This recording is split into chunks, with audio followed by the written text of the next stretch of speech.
जय हिंद मेरे प्यारे दोस्तों। जैसा हम उम्मीद कर सकते हैं यूपीटीपीएससी आयोग द्वारा उसने वैसा ही किया। सर्वर क्रैश हो गया, बच्चे फिर परेशान हो गए। मतलब कुछ होता है ना मैच कि मैच देखने बैठो या मूवी देखने बैठो तो बता दो कि इसका फाइनल रिजल्ट क्या है। एकदम सेम वैसा ही होता है। यूपीटीपीएससी को कोई भी बैठेगा ना, वो एक दिन में बता देगा किसके साथ क्या होगा। पहले ही बताया गया था कि सर्वर इनका क्रैश होगा, सर्वर इनका क्रैश हो गया। मतलब 20-25 हज़ार बच्चों का डीवी कराने पर उत्तर प्रदेश जैसे बड़े आयोग का, मतलब आप जो उम्मीद कर सकते हो आयोग से, एक माइनस माइनस माइनस पॉइंट, मतलब बिल्कुल डिस्टर्बिंग वाला। चलो ठीक है, छोड़ो, क्लास स्टार्ट करते हैं।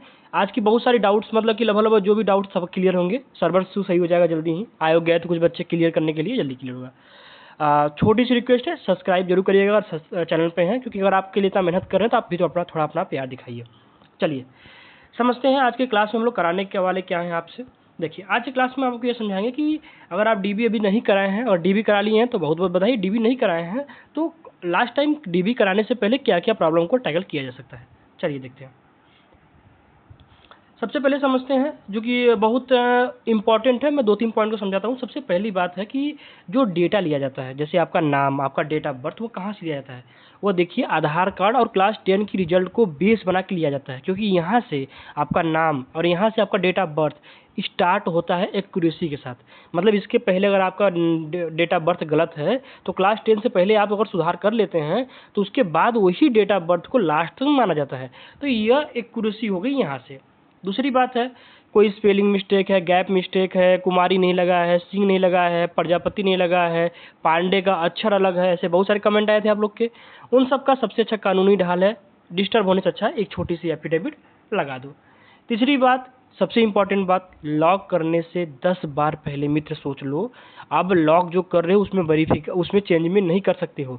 उसने एक दिया था, जो आप नोटिफिकेशन आया था उसमें 5वें नंबर पे दिया हुआ था कि आप चेंज कर सकते हो, लेकिन अभी तक चेंज करने का ऑप्शन तो कुछ नहीं ओपन हुआ। तो इसीलिए लॉक करने से 10 बार पहले आप इस चीज़ को क्लियर कर लीजिएगा कि आपका पूरा डाटा एकदम सही है। ठीक है, चलिए आगे समझते हैं, देखते हैं आगे क्या समझा रहे हैं। देखिए आप लोग के 4 सबसे मेन कन्फ्यूजन है, मतलब मैंने जो शॉर्ट लिस्ट किया, मैंने जो समझा उसमें आपके 4 मेन कन्फ्यूजन है। पहला कन्फ्यूजन सब लोग का क्या है, डिग्री और मार्कशीट का इशू डेट और प्रमाण पत्र संख्या में क्या भरे, पहला आपका सबसे बड़ा प्रॉब्लम। दूसरा प्रॉब्लम, एफिडेविट कब लगाना है, इसकी ज़रूरत कब किस काम पर पड़ेगी। तीसरी प्रॉब्लम, ईडब्ल्यूएस निवास प्रमाण पत्र, जाति प्रमाण पत्र, इन सब की जो वैलिडिटी है, जो वैधता है, वो कब तक की है अलग अलग कास्ट के लिए। और चौथी प्रॉब्लम यह थी, सब्जेक्ट का नाम जो भरना है। एग्रीकल्चर में जो सेमेस्टर वाइज हैं या फिर जो ईयरली भी हैं, उनके बहुत सारे सब्जेक्ट्स होते हैं। आप सबको पता है कि सब्जेक्ट जो सेमेस्टर हैं उनके लगभग 64 सब्जेक्ट पढ़ाए जाते हैं। 60 से 64 सब्जेक्ट अलग अलग यूनिवर्सिटी के अनुसार बदल जाते हैं तो होते हैं। तो क्या इन सबको भरे? हम इन 4 चीज़ों को पहले आपको समझाते हैं, उसके बाद थोड़ा सा कुछ डिटेल में बात करेंगे क्या क्या काम बात करना है। देखिए पहली बात क्या है, जो इशू डेट है, ठीक है। अच्छा, इशू डेट क्या मतलब होता है? इशू डेट पहले ये समझो, आपका सारा समस्या इसी समझ में आ जाएगा। इशू डेट का मतलब होता है कि जो फार्म की लास्ट डेट होती है, आपकी जो फार्म होती है, जो उसकी लास्ट डेट होती है, उस लास्ट डेट से पहले, ठीक है, उस लास्ट डेट से पहले आपका सारा डॉक्यूमेंट, सारा सर्टिफिकेट पहले का होना चाहिए। एक डोमिसाइल के लिए कहा जा रहा है कि उसके बाद का भी अगर रहेगा तो इशू नहीं होगा, क्योंकि उस समय उन्होंने डोमिसाइल कहीं नहीं भरवाया है। तो अगर बाद का रहेगा तो इशू नहीं है, लेकिन अगर आपके पास दोनों है, पहले का भी है बाद का भी है, तो आप पहले का यूज़ करिएगा। ठीक है, तो पहली बात समझिए कि 31 मई 2024 ये लास्ट नोटिफिकेशन का डेट था, यानी फॉर्म फिलिंग का लास्ट डेट था। तो आपको जो भी डॉक्यूमेंट इशू कराने हैं, जैसे सबसे बड़ा इंपॉर्टेंट है ईडब्ल्यूएस। जो भी भाई बंधु आपके ईडब्ल्यूएस से होंगे, ठीक है, जो भी भाई बंधु आपके ईडब्ल्यूएस से होंगे, आप सब लोग इस बात को एकदम दिमाग में बैठा के रखिए कि ईडब्ल्यूएस वाले भाई बंधु 31 मई 2024 से पहले का ही होना चाहिए। अगर उसके बाद का वो बना हुआ है तो आप जनरल से काउंट करेंगे, इसको रिजेक्ट कर दिया जाएगा। सिंपल सी बात है। देखो, एक होता है रिजेक्ट करना, एक होता है आउट करना। आउट आपको तब किया जाएगा जब आपकी डिग्री गलत होगी, ठीक है। जब आपकी डिग्री गलत होगी तो आपको आउट कर दिया जाएगा। लेकिन आपकी जब सर्टिफिकेट गलत होगी, जैसे मान के चलो ईडब्ल्यूएस सर्टिफिकेट, ओबीसी सर्टिफिकेट, अगर डोमिसाइल सर्टिफिकेट, अगर यह सब आपकी गलत है तो आपको चुपचाप जनरल में काउंट कर लिया जाएगा, बाहर नहीं किया जाता है। फार्म रिजेक्ट नहीं हो, फार्म आपका कैंसिल नहीं होता है, बस आपका जो रिजर्वेशन का प्रॉफिट लेने वाले आप थे वो रिजेक्ट कर दिया जाएगा। उम्मीद है ये समझ गए होगे आप लोग, ठीक है। अगला आप लोग का इशू है कि जो आपका डिग्री डेट है और इसका जो इश्यू डेट है उसमें क्या डेट डालना चाहिए, तो आपके डिग्री पर जो भी इश्यू डेट लिखी है वही आपको यूज करना है, ठीक है। आपके डिग्री पर एक होता है प्रदत्त प्रमाण पत्र संख्या, भाई शुद्ध हिंदी में पूछो तो दिमाग का दही बन जा रहा था। सर्टिफिकेट नंबर मतलब होता है, तो उसमें फार्म में सीरियल नंबर के बजाय प्रमाण पत्र संख्या ही भरे, ठीक है। फार्म में सीरियल नंबर की बजाय जो आप फॉर्म फिल कर रहे हो वहाँ पर सीरियल नंबर नहीं भरना है भाई, वहाँ पर प्रमाण पत्र संख्या भरना है, आपको प्रमाण पत्र संख्या भरना है। हाँ, ये समझिए। दो, एक होता है 8वें ईयर की जो मार्कशीट है या पीडीसी है, जो उसकी मार्कशीट की जो डेट है उसको डाल सकते कि नहीं। देखिए, मैं स्टार्टिंग में जब हम आयोग एक लड़का गया तो उसने पूछवाया, तो उन्होंने वहाँ पर कहा कि मार्कशीट के जो 8वें मतलब जैसे आपका जो फाइनल ईयर का मार्कशीट मिलती है उस पर जो इश्यू डेट है आप उसी डेट की यूज़ करिए, क्योंकि बहुत सारी डिग्री बहुत लोग की ऐसी थी जो कि 31 मई 2024 के बाद आई थी, तो क्या डिग्री कोलैप्स कर जाएगी। तो देखो, आप दोनों कंडीशन लेके चलना। मेन, अगर आपकी डिग्री 31 मई 2024 से पहले की है, उस पर इशू डेट 31 मई 2024 पहले है, तो आप डिग्री का डेट डालिएगा। लेकिन अगर डिग्री की डेट 31 मई 2024 के बाद की है, तो अब आप क्या करिएगा, मार्कशीट जो फाइनल ईयर की मार्कशीट होती है उस पर जो डेट पड़ा होता है उस डेट का फिर यूज कर सकते हैं, ये ध्यान रखिएगा। दूसरी सबसे बड़ी बात भाई, सीरियल नंबर डाला जाता है नहीं है, सर्टिफिकेट नंबर और सीरियल नंबर में अंतर होता है।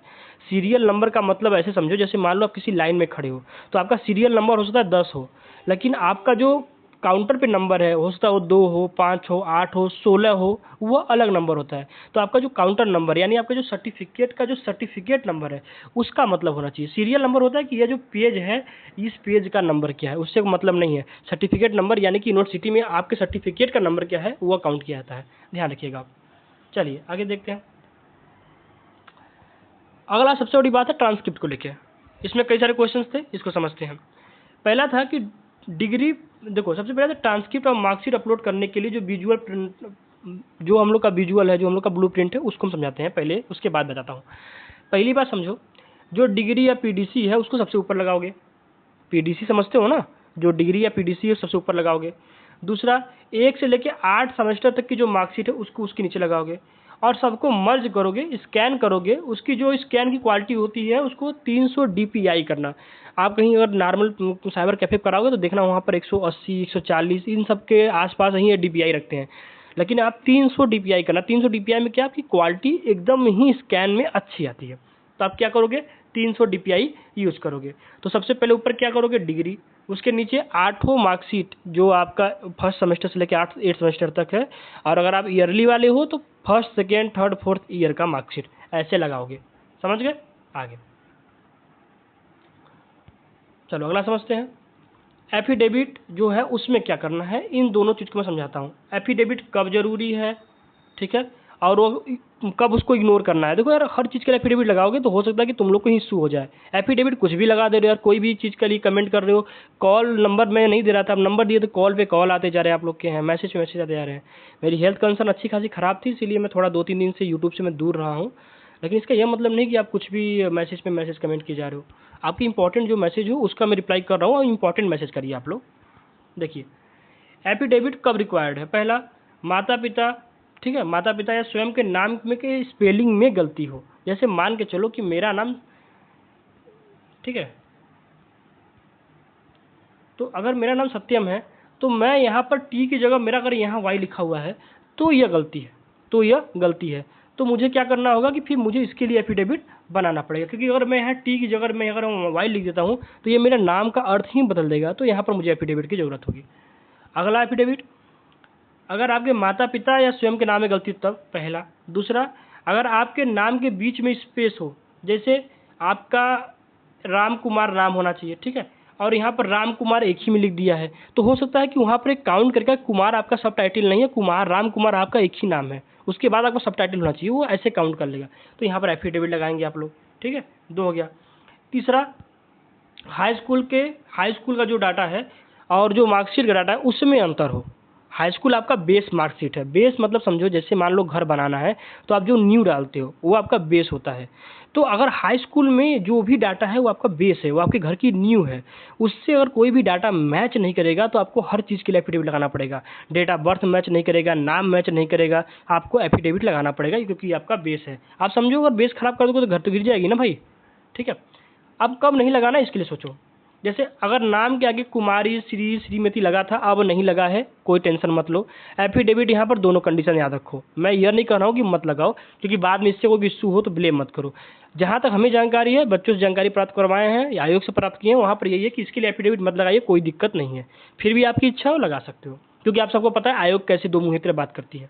दूसरी बात है, स्कूल कॉलेज के नाम में किसी ने क्या किया कि जैसे फुल फॉर्म नहीं लिखा, शॉर्टकट में नाम लिख दिया, तो भाई शॉर्टकट नाम लिखने से एफिडेविट नहीं लगाते हैं, शॉर्टकट लिख सकते हो, कोई दिक्कत नहीं है।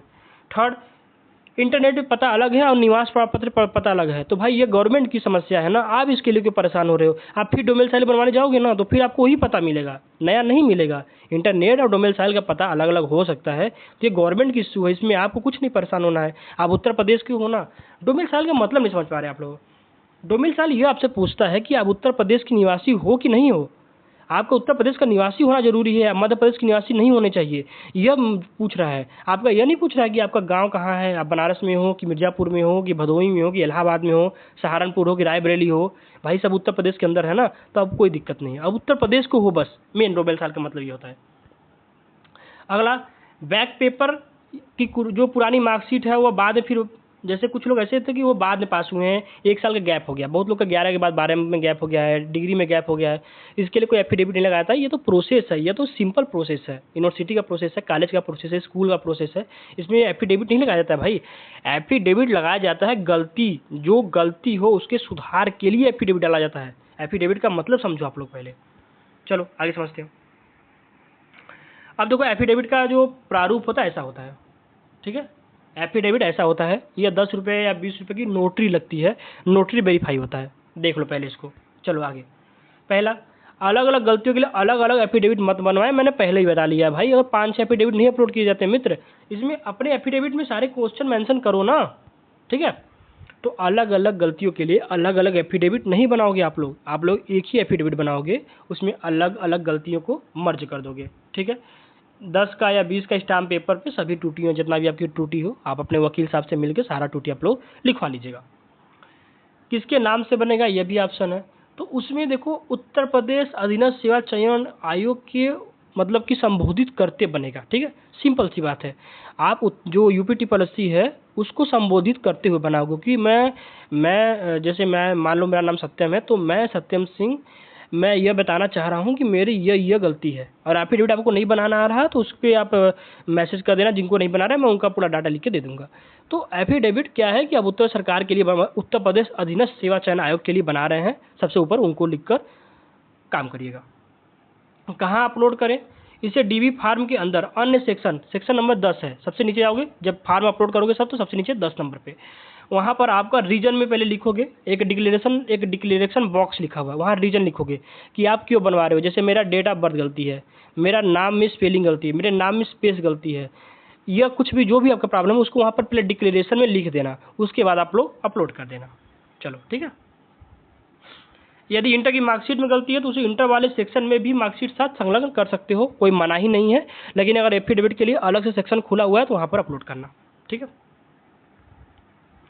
आ जाओ भाई, सबसे इंपॉर्टेंट क्वेश्चन जिस पे लगता है 100-200 कमेंट आए होंगे, आ जाओ इससे समझाते हैं आप लोग को। है पहला, समझो पहला क्या कह रहा है, जाति, निवास और ईडब्ल्यूएस, इन सब का क्या रूल है। देखो, पेट का फार्म 2023 में मुख्य फार्म आया था, आप सबको पता है ना, पेट का जो फार्म आया था वो 2023 में आया था। अब वर्तमान में नया प्रमाण पत्र लगाने कोई मतलब नहीं है, क्योंकि जब वो 23 में फार्म आया था तो उसमें जो डाटा है वो उसी से ले लिया, उसका मतलब कि अभी नया में कोई और तुमने डोमिसाइल बनवा लिया है तो उसका यूज करने कोई मतलब नहीं है, तुमने जो उस समय बनाया था उसका यूज कर सकते हो। दूसरा, जो प्रमाण पत्र आपने पेड 2023 या मुख्य फार्म भरते समय लगाया है वही सबसे सुरक्षित और मान्य होता है। आयोग नए प्रमाण पत्र को प्राथमिकता नहीं देता है। मैंने कहा ना कि डोमिसाइल के लिए आयोग ने बोल दिया कि आप अगर नए भी लगाएंगे तो आपको रिजेक्ट नहीं किया जाएगा, लेकिन डॉक्यूमेंट वेरिफिकेशन का गोल्डन रूल सुन लो, अपने दिमाग में बैठा लो। गोल्डन रूल यह कहता है कि आप वही डॉक्यूमेंट यूज करो जो आप फार्म भरते समय डॉक्यूमेंट यूज किए हो, वही मैच किया था। डॉक्यूमेंट वेरिफिकेशन मतलब क्या होता है, आपने जो डॉक्यूमेंट दिया है वही डॉक्यूमेंट आपके पास है ना, आप इसीलिए मतलब वैलिड हो ना, आप पात्रता की जो मान्यता है उसे आप वैध रखते हो कि नहीं रखते हो, यही होता है, ठीक है। और भाई अगर नहीं सब्सक्राइब की हो तो सब्सक्राइब कर दो, कम से कम इतना तो आप सब लोग का प्रेम मिलना चाहिए, हमें इतना मेहनत कर रहे हैं आपके लिए, तो ठीक है। अगला, ईडब्ल्यूएस वाले भाई बंधु समझो, इनका एक वित्तीय वर्ष होता है, इनका 1 साल के लिए मान्य होता है, तो इनका एक वित्तीय वर्ष होता है। तो 31 मई 2024 से 31 मई 2023 के बीच का आपका कभी का बना रहे, कोई दिक्कत की बात नहीं है। उसके पहले का बना होगा, उसके बाद का बना होगा, आपका काम नहीं होगा। ठीक है। फीमेल कैंडिडेट ध्यान रखिएगा, विवाहित महिला अभ्यर्थी वही निवास प्रमाण पत्र लगाएं जो उन्होंने फॉर्म भरते समय लगाया। क्योंकि 2-3 मैसेज ऐसे आए थे कि जैसे जो लड़की हैं वो शादी हो गई उनकी है, तो वो अब अपने हस्बैंड के घर रहती हैं, तो क्या उनका निवास प्रमाण पत्र भी वहाँ का बन चुका है, तो क्या वो वहाँ का लगाएं। लेकिन ऐसा है कि देखो, आप शादी जब फॉर्म भरे थे तो आपकी शादी उस समय नहीं हुई थी, और आपका निवास प्रमाण पत्र वही लगा था जो आपके पापा का है। तो अभी आप इस वाले फॉर्म में वही यूज़ करिए जो आपके पापा का है। ठीक है, चलिए इतना समझ गए होंगे। आइए अब अगला देखते हैं। पहला, सब्जेक्ट कॉलम में क्या भरें। ठीक है, सब्जेक्ट कॉलम में क्या भरें। देखो 10 और जैसे सिंपल सी बात होती है कि अगर आप 11 जैसे सब्जेक्ट है, तो जो भी सब्जेक्ट है 10 में आप उन सब्जेक्ट का नाम लिख दो। 5-6 सब्जेक्ट जो होते हैं, आप सब्जेक्ट का नाम लिख दो, सिंपल सी बात है। यदि अगर विज्ञान से हो 12 वाले, अगर विज्ञान से हो तो साइंस लिख दो, और अगर एग्रीकल्चर से हो तो एग्रीकल्चर लिख दो, सिंपल सी बात है, कोई दिक्कत नहीं है। ठीक है, ऐसे कृषि वाले 11-12 जो कृषि होंगे वो एग्रीकल्चर लिख देंगे। ठीक है, मैथ और बायो वाले साइंस लिख देंगे। जरूरी नहीं है कि आप पूरे सब्जेक्ट का नाम लिखो, वहाँ कोई मतलब नहीं है भाई। आप एसएसटी लिख रहे हो, हिंदी लिख रहे हो, संस्कृत लिख रहे हो, कोई मतलब है। आप मुझे एक बात बताओ, कोई मतलब है इन सब चीज़ों का? आप सीधे साइंस लिख दो ना, कोई दिक्कत नहीं है। अगर आप क्लास 10 अगर साइंस से पढ़े हो ना, साइंस लिख दो। क्लास 11-12 आपका मैथ और बायो साइंस लिख दो, एग्रीकल्चर से एग्रीकल्चर लिख दो, सीधी सी बात है। अगर आपका कृषि उससे कॉमर्स है तो कॉमर्स लिख दो, सिंपल सी बात है। ये 3-4 होते ही हैं, काम खत्म। ग्रेजुएशन वाले एग्रीकल्चर, यूजी और पीजी वाले जो हैं अपना ग्रेजुएशन एग्रीकल्चर लिख दो, ऑल सब्जेक्ट एग्रीकल्चर लिख दो या एग्रीकल्चर लिख दो, सिंपल सा बात है। आप डिग्री अपलोड कर रहे हो, डिग्री में सारे सब्जेक्ट मेंशन है, उनको पढ़ना होगा भैया, पढ़ लेंगे, कोई मतलब नहीं है। आप सारे सब्जेक्ट का नाम लिखो, ऐसा पागलपंथी मत करो, उसमें स्पेस ही नहीं होता है, एरर आ जाएगा आपका। ठीक है, अब सीधा लिख दो, एग्रीकल्चर है एग्रीकल्चर लिख दो, हॉर्टिकल्चर हार्टिकल्चर लिख दो, मतलब जो ऑनर्स वाले भाई लोग हैं, हॉर्टिकल्चर हार्टिकल्चर लिख दो, फॉरेस्ट्री है फॉरेस्ट्री लिख दो, गेम ओवर, सिंपल सी बात है। चलो, जो स्नातक में 64 विषय होते हैं उन्हें फार्म में भरना कोई पॉसिबिलिटी नहीं है, उनको जगह ही नहीं उतना दिया गया है, तो आप 64 सब्जेक्ट का नाम मत लिखिए, सिर्फ एग्रीकल्चर लिख दीजिए, काम खत्म। ठीक है, ओके। और यहाँ इफको इसी फार्म जो पिछली बार आई थी ना, तो उसमें भी ऐसे दिया गया था, उसमें भी सब एग्रीकल्चर भर दिया गया था, कोई दिक्कत नहीं है, कोई एरर नहीं आया था भैया। जॉब कर रहे हैं बहुत सारे स्टूडेंट हैं, बहुत सारे जूनियर हैं, सब जॉब कर रहे हैं, कोई दिक्कत नहीं आया, परेशान ना होइए आप। अब चलो, बहुत जो डर है कि फार्म रिजेक्ट हो जाएगा, यकीन मानो मैं as a teacher as a mentor, मैं यूपी ट्रिपल एस सी को बहुत बहुत मतलब कि हर्ट हूँ कि यूपी ट्रिपल एस सी ने मतलब हमेशा से घटिया काम ही किया और फिर घटिया काम ही किया है।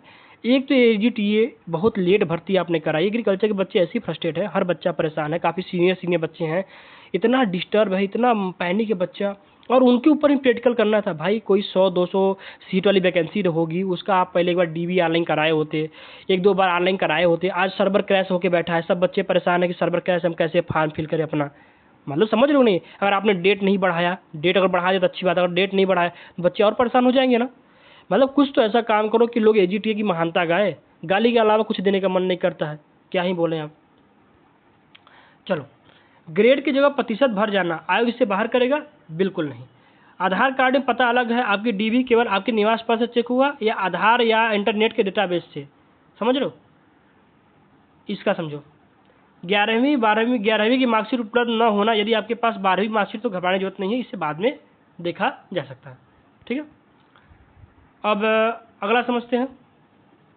ये समझ गया ना कि अगर ग्रेड की जगह परसेंटेज भर दी हो, कोई बाहर नहीं होगा, परसेंटेज लिखो चाहे ग्रेड लिखो, कोई दिक्कत नहीं है। आधार कार्ड में जो पता है अलग है और डोमिसाइल में पता अलग है, तो कोई दिक्कत नहीं, इससे आप बाहर नहीं होगे। अगर आपका जो एग्रीकल्चर वाले हो उनको 11 और 12 की मार्कशीट दोनों अपलोड करनी है, और जो मैथ और बायो वाले हो उनको सिर्फ 12 की मार्कशीट अपलोड करनी है। तो इसका मतलब है कि क्या अगर एक 11वीं मार्कशीट अभी नहीं मिल रही है तो कोई दिक्कत है? कोई दिक्कत नहीं है, 12 की मार्कशीट अपलोड कर दो, अभी टेंशन नहीं है। ठीक है, चलो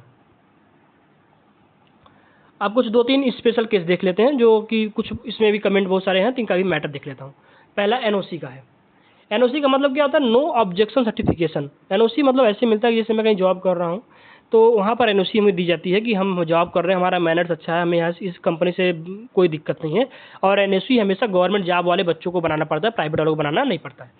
तो पहला क्या रूल कहता है, जो अभ्यर्थी पहले से सरकारी नौकरी में है उनके लिए एनओसी अपलोड करने के लिए विकल्प खुल गया है।